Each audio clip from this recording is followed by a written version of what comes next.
I really wish I'd tied a lead onto the bow of this kayak.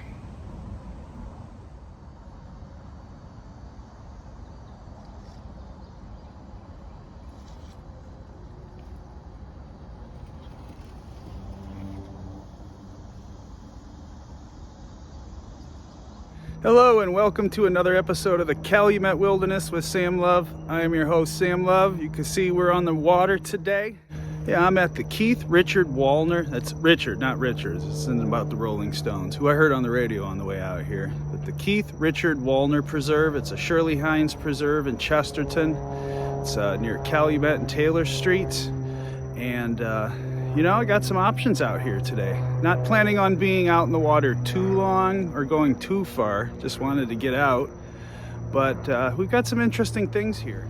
Upstream, east of 49, there's the big marsh, which might be too low to get into right now. And then downstream is Coffee Creek. I'm not sure what the conditions are down that way, so I'm gonna go both ways today. Not at the same time, of course. And just one thing to know, if you come out this way, there's some road construction going on. So Taylor Street or Taylor Road, I'm not sure. Maybe I was like being Chicago biased there. But Taylor Road is down to one lane. It's not a very trafficked road. It just goes to this apartment complex. So I had no problems. Parking lot's mostly open, although there's stuff stored along the edges. So keep that in mind. Another thing to keep in mind too is just under 250-foot walk from the parking lot down to the pier, and it is on a bit of a decline. It's going into the floodplain, so there's a few steps and then a ramp down.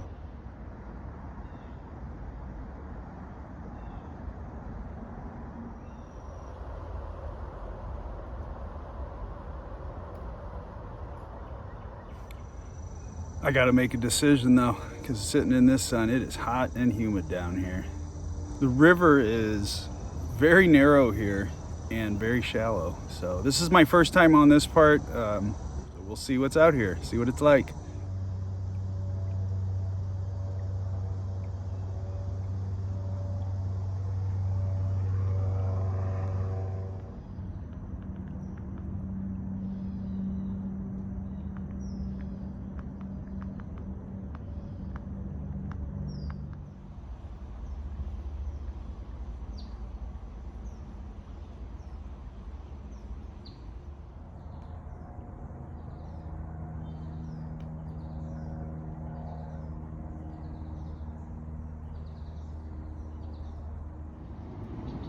Scenic, ain't it? So I think that's the discharge tunnel for the Chesterton wastewater treatment plant. I was told to watch out for brown floating matter out here, if you know what I mean. Yeah, so this is as far east as I got last year, starting over at Howe Road. So now I've done the entire stretch from Howe to the Walner Preserve. You know, the thing with the Little Calumet, it is a bit like an obstacle course. The Northwest Indiana Paddlers Association do come out here, and they've been clearing the log jams out, but there's still a number of submerged logs, overhanging branches, things like that. So if you're looking for a nice, easy paddle, deep river. If you're looking for something slightly more challenging, then the Little Calumet. I, of course, did it backwards and started with the challenging one, and then moved on to the easier one, but hey, that's all right. The river's definitely up from when I was out here the last year. So I think I'm gonna head back, start heading upstream, and then check out that marsh east of 49. So this has been a strenuous paddle. You can see I'm glowing over here. The discharge, now, and this reads down by Howe Road, but it says just about 50 cubic feet per second, which is what it was last year. It's like fairly normal, but when you have these submerged log jams, it creates little currents and channels, and going upstream right now is just very laborious. And the main problem is when you have these submerged logs, and on a shallow river, you can't really get a good rhythm with the paddle. So, you know, if you hold it at too much of an angle, you're going to scrape bottom. If you try to hold it out so you can skim the top, you end up hitting a submerged log or a partially submerged log. You got to be conscious of that at all times, because if your paddle hits an overhanging branch, you go tipping one way. You don't want that to happen out here. So yeah, this is a challenge. I don't think this is necessarily the best for beginners out here.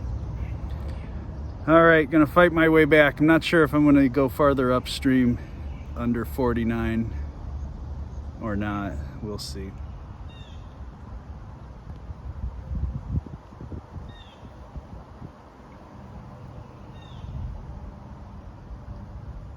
Well, I'm back here at the launch, just sort of relaxing a little bit, getting resituated.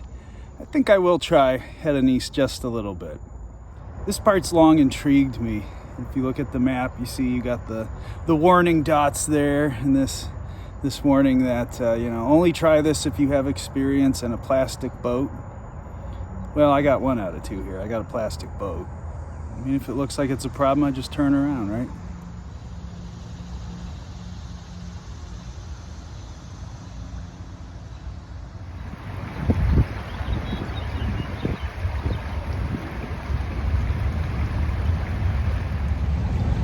Well, they weren't kidding about rapids here. Wow, this is quite a sight. This bridge, the noise of the highway, and all this water come rushing through here. Yeah, you definitely have to get out in portage, or I mean at least walk through the water here. And I don't have the lead on my boat, it fell off. So I think I will just call it a day here and ease on back. The water is taking me where it wants to take me. Look at that. Yeah, that'd be fun to go down. Worth the effort to see that.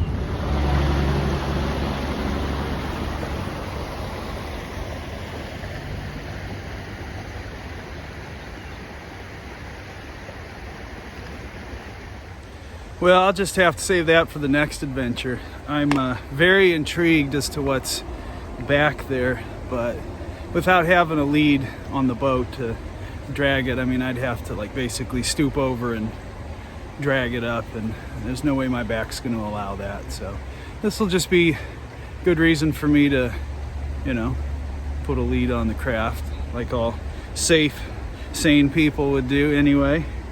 But yeah, very, very much worth the effort to get out here, and I guess you always got to leave a little something for the next time. So with that, unless something interesting happens on the journey back, hope to see you on another adventure of the Calumet Wilderness. Appreciate the Calumet. Talk to y'all later.